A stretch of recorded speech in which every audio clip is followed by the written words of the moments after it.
All right, what's up, everybody? So today I want to bring you a little bit of information about a few peptides that I've been asked about. So I've been getting a lot of people kind of ask me my opinion on a couple different things, like certain peptides, whether that's from BPC to TB500 to a couple other things like IGF, mechanical growth factor, all the different new mitochondrial peptides and whatnot. So I actually just wanted to figured I'd come in, record a video, and give you a little bit of information about what some of these peptides are, how it works, how to use them, and what my own experience is with them. So we'll get into that in 1 minute.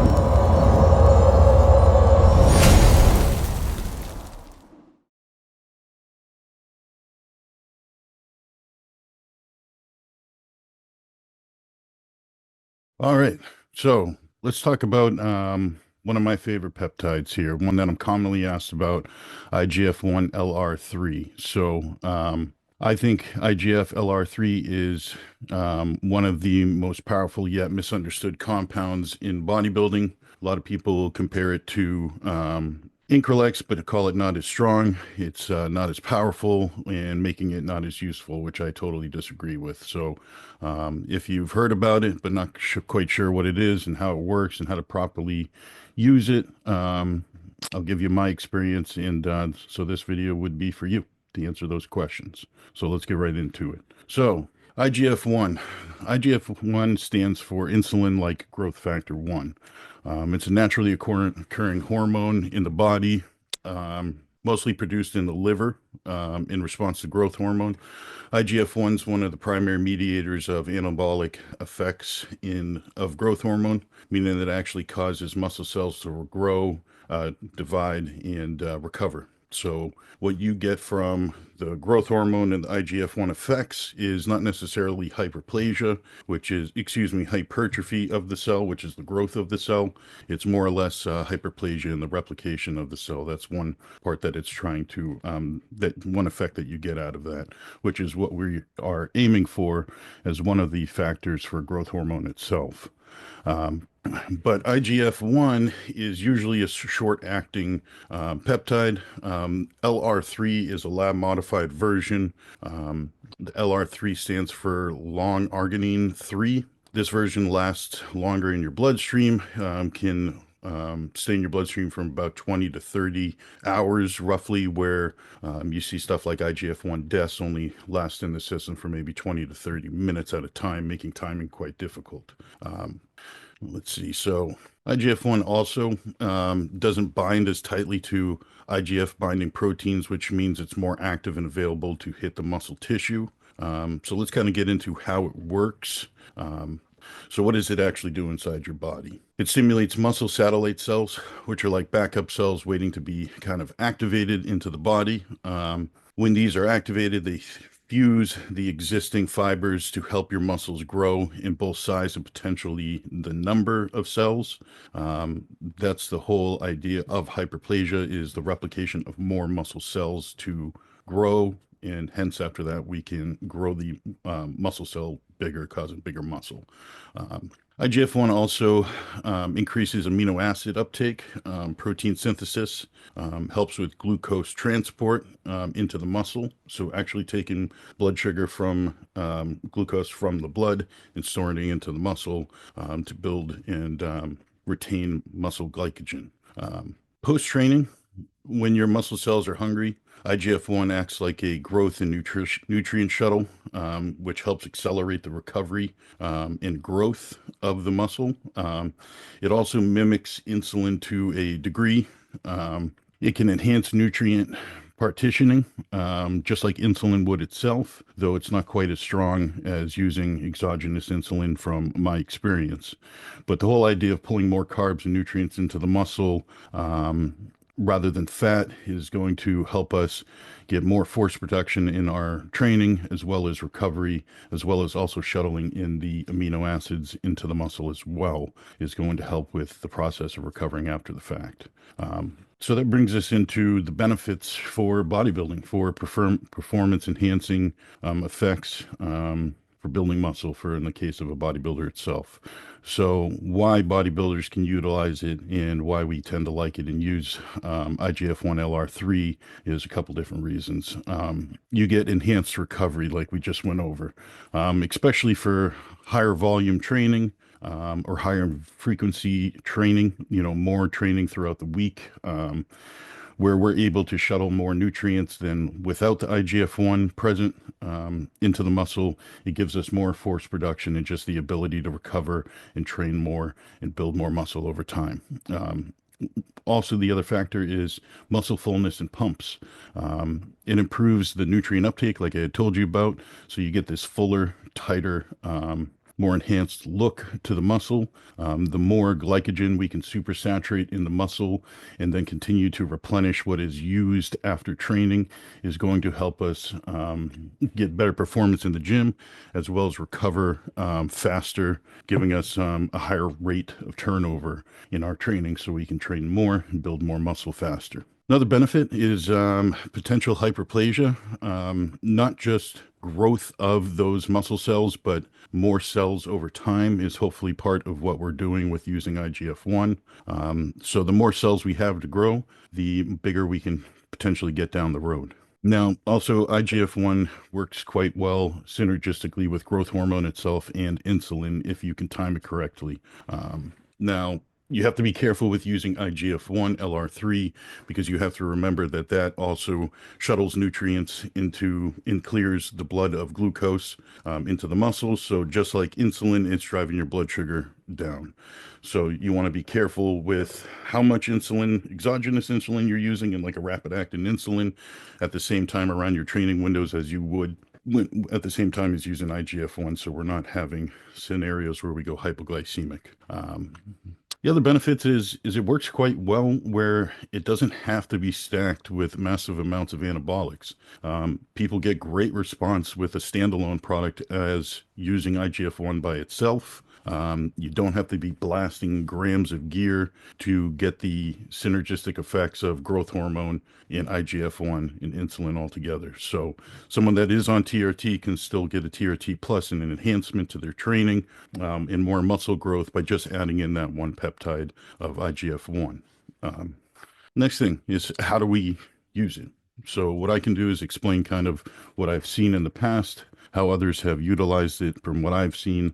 None of this is a suggestion to you when it comes to dosage. What I think you should do, that you need to experiment with yourself. Take the knowledge you gain from the internet, people you trust, coaches, any educators, and run your own experiments. So I'm not telling you what to do. I'm just going to give you the explanation and give you a little bit of background with what I've experienced with it. Now, let's talk the usage, practical use. Most common effective way most people are going to use IGF-1 is going to be post-workout, as almost like you would use insulin. So with that post-workout meal, they're going to use IGF-1. That's going to help uptake nutrients into the muscle cell. I personally tend to like to use it on the front end of the training. I feel I get better pumps. I get a much more enhanced training scenario, and it's honestly a little bit more fun using it pre-workout.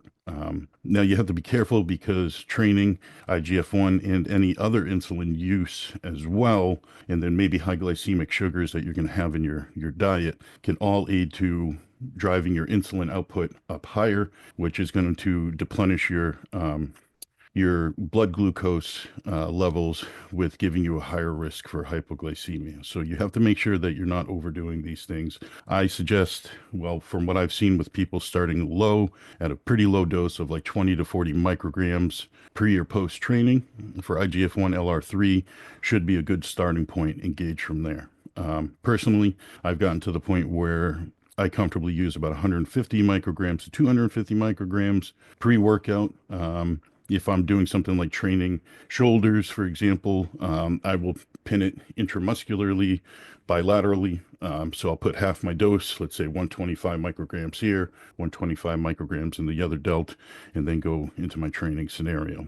Now, it is also localized. You can use it localized in the sense of, like I just said, intramuscularly, but there is a systemic effect to IGF-1 itself. So you don't have to pin it necessarily in the muscle, but you do tend to get a little bit better pump and training from that as well.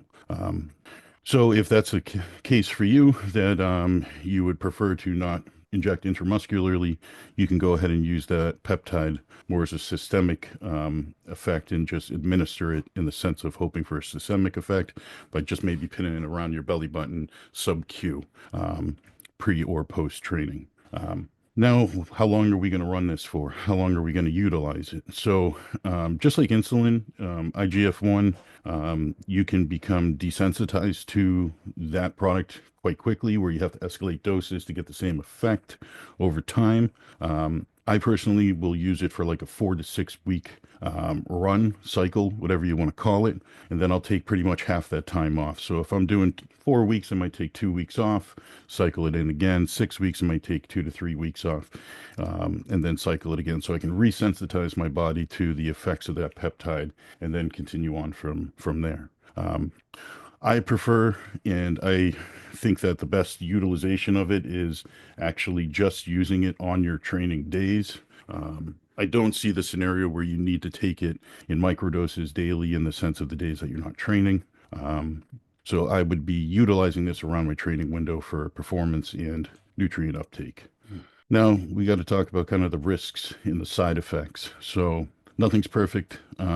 It's not all sunshine and rainbows when it comes to some of these peptides. They can be misused. They can give you some sort of issues, as well as some nagging issues, especially IGF-1 if you're not careful. So hence why I say starting low on those doses on that 20 to 40 microgram protocol and escalating up from there every few days, depending on how you feel and how your response is. Always try to get the most out of the least, so no need to jump immediately into high doses. Try the smaller doses, escalate your way up. But things that we need to be careful for when it comes to IGF-1 use. Hypoglycemia, which is especially when you're not eating enough carbohydrates and then administering IGF-1, and then you're shuttling the glucose out of your blood into the muscles, and you don't have enough replenishing carbs coming into the body from your diet, you can put yourself into a scenario of hypoglycemia, and that's not good. So this is something that you need to make sure that you're having a healthy amount of carbohydrates around your training. I personally wouldn't be using it on a carnivore or a keto scenario. I don't think that's really going to get you the best use or the wisest thing to do. Organ growth. Now, some of these are not necessarily been back to proven or have a lot of clinical data to prove some of these scenarios, but they have seen IGF-1 levels, high escalated IGF-1 levels can cause organ growth, which can affect your heart and your intestinal tissues if you're abusing it for long periods of time at higher doses, for sure. So that's one thing to keep in mind. Increased tumor risk is something that we need to be careful for, where IGF-1 promotes cell growth as well as cell replication in the sense of hyperplasia. It can just also replicate cells that we don't want to replicate. Now, again, I don't have any proof of that from clinical data that I've seen, just like on HGH. I don't think we've actually seen that scenario where hypoplasia from HGH has been replicated in any cancer cells or tumor cells. But just for the common sense of it, if you have some of those, if you've had cancer in the past or tumors in the past or had scenarios with that, this might be one for you to skip. Bloating and gut distension is something that some people have mentioned as well. None of these I've had any scenarios with myself other than hypoglycemia. I've had my blood sugar been driven a little low, and I think it was for some of the use of IGF-1 around my training window as well. But when you have, when paired with growth hormone insulin, without a clean diet, things can get kind of ugly for distending your gut. But that goes along with using insulin and growth hormone as in itself, not just IGF-1. So obviously, having a clean diet is going to make a big difference. And like most research compounds, sourcing matters. Bad quality or unsterile IGF-1 LR3 can do more harm than good. So make sure you're getting your products from a reputable source, someone that you trust. Would be exactly what you want to do. Someone that's been reviewed multiple times, or friends that you trust and trust their opinion that they've tried these products and they believe for them to be high quality. Don't cheap out, get the right, get the quality product. It's going to make a big difference. So to wrap this up, IGF-1, I think, is a very powerful tool in the right hands in the right scenario. There's a right time to use the correct tools. Now, this would be something I feel you could certainly use at the tail end of a growth phase, maybe not post show where your body is already very insulin sensitive. I don't think you'll need the enhancement of IGF-1, especially if you're running HGH itself. So I would pretty much be saving this for kind of pushing myself through a plateau towards the tail end of a growth phase. We all know right after a show, our body's so sensitive to food that the most powerful tool we have is not the anabolics, it's not the drugs, it's actually the food itself. So I would wait till you kind of get to a more level area where your weight is escalating at a slower rate and you're looking for something extra to just push through a plateau if you hit that spot. And then keep in mind that it's something, again, as we wrap up kind of explanation of this, using these things in short cycles. I don't think that you're going to want to use IGF-1 for the entire stint of an anabolic blast. So if you're running a 20-week cycle, 24-week cycle, and you're really trying to put on some size, I think you need to cycle the IGF-1 periodically, come on and come off, allow your body to resensitize to some of these things. Keep in mind, it's not a shortcut. None of these things are miracle drugs. They're just small tools and small peptides that can help enhance your training, help enhance nutrient uptake. The better you can get your diet to work for yourself, the better you're going to get for results in the long run. And you're getting more out of the same amount. So if you can get this better use out of your nutrients in your diet without having to hammer more food or use more insulin or use other drugs for nutrient partitioning, and just a little bit of peptide IGF-1 use does the trick. This might be something for you. So that all being said, I personally, my experience with IGF-1 LR3 has been a positive one. I've enjoyed it. I've used it exactly the way that I've kind of explained to you. After maybe 4-week cycles, I do notice my joints get a little bit achy, and I correlate that directly to the IGF-1 LR3. That has been something that's a common side effect as well. So that's usually when I have to pull back and eliminate the peptide, let my body kind of clear out a little bit from that compound, and then I can pick it back up down the road.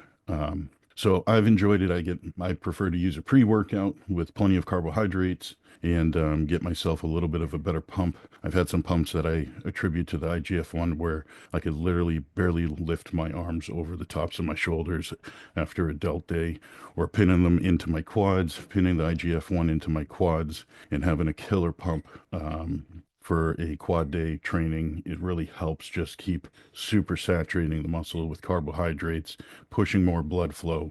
And I've done all the damage in the gym, fill the muscles with all that nutrient-rich blood from the diet I've been running all day, and then walk out with a massive pump and recover.